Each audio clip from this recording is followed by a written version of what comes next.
Joining me now is Republican Senator Rob Portman of Ohio. Senator, good morning. Thank you very much for joining us. Let me read to our viewers what you have said about the president's comments. You say, "That's not something I would say, and I think it's divisive, unnecessary, and wrong." What is wrong with what the president said, Senator? Well, John, first of all, when I agreed to come on with you last week, it was to talk about the border, so we'll get a chance to talk about that as well, since I went down on Friday to tour some of the detention facilities. Look, the comments are unnecessary and wrong by their very nature, and I think there's a lot we should talk about and can talk about that unites our country right now.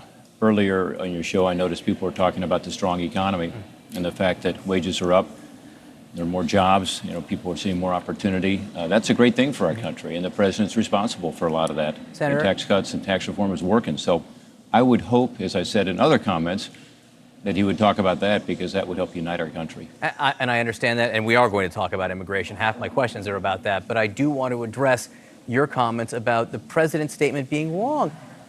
And I've heard you say it, but I want to know why. What about them is wrong?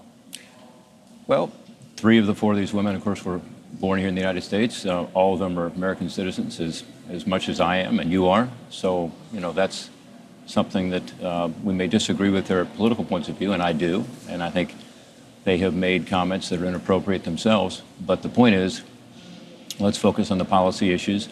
And again, I go back to the biggest policy issue of all that most people care about the most, which is their futures and their kids' futures, and that's how the economy is doing, and things are going well. So that would be a good topic. Is it wrong? Is it wrong to tell people who disagree with policy points that they should leave the country? Well, yeah. I mean, it was. That's not all that was said. Though it was said that go back to their country, and their country is the United States of America. So right. That's wrong on both levels, is what you're saying. I'm sorry. Okay. So you are saying that's wrong. And my last question on this point, then, Senator, is what are you going to do about it, or do you think you have a responsibility in this subject to do more than just say it's wrong?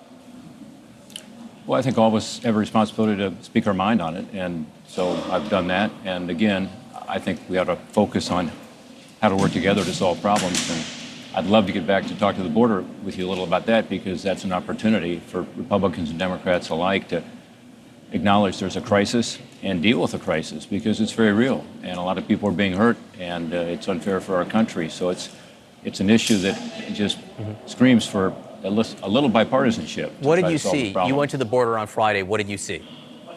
Well, I went to 2 facilities. One was the Donna facility, where I saw a lot of families with kids. I spoke to 5 or 6 of the families about why they came, why they took the journey. Look, these are all people from Central America, in the cases of people I talked to, and probably 95% of them from 3 countries, El Salvador, Guatemala, Honduras. They live in a very poor part of the hemisphere, and all of them said the same thing. We want to have a better life for us, for our kids, can't get a job, and you understand that. But on the other hand, we have a country of laws, and the immigration laws need to be respected, and that includes, by the way, long waiting lists for people to come here legally from those countries. So we need to deal with it, and until we do, we're going to continue to see the surge. Remember, there are now tens of thousands of people a week streaming across the border, presenting themselves to the Border Patrol because they believe that if they do so, they'll get into the country. And traffickers are telling them that. Traffickers are charging them huge amounts of money to come up here. And they're right. These families with kids that I saw will all be released into the country.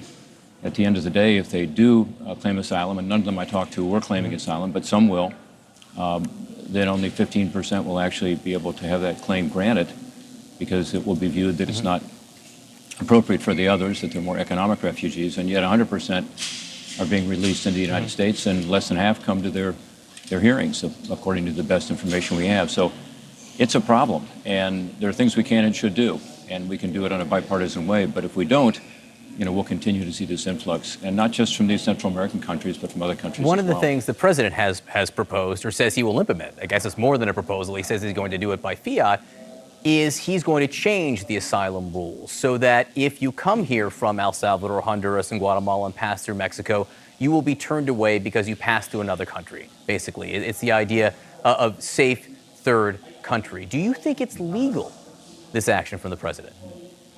Safe third country certainly is. We do it, as you know, with Canada, but I don't know that Guatemala and Mexico have signed up yet. Well, they haven't, and that's the difference. I mean, Canada, we have an agreement. We have a tacit agreement or verbal agreement with Mexico. I think it may be even a written agreement, with Canada on this. We have no agreement at all with any of those countries, and the law requires an agreement.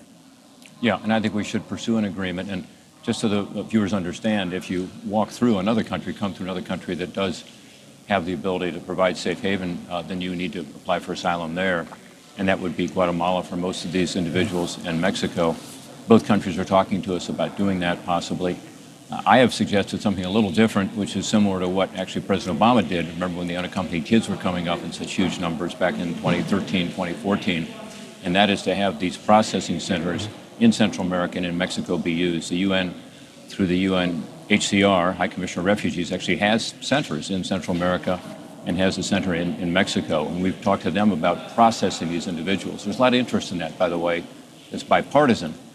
That would make a lot of sense. Why do you want to have these people take this long and arduous journey if the same criteria as asylum can be used for refugees, which it is?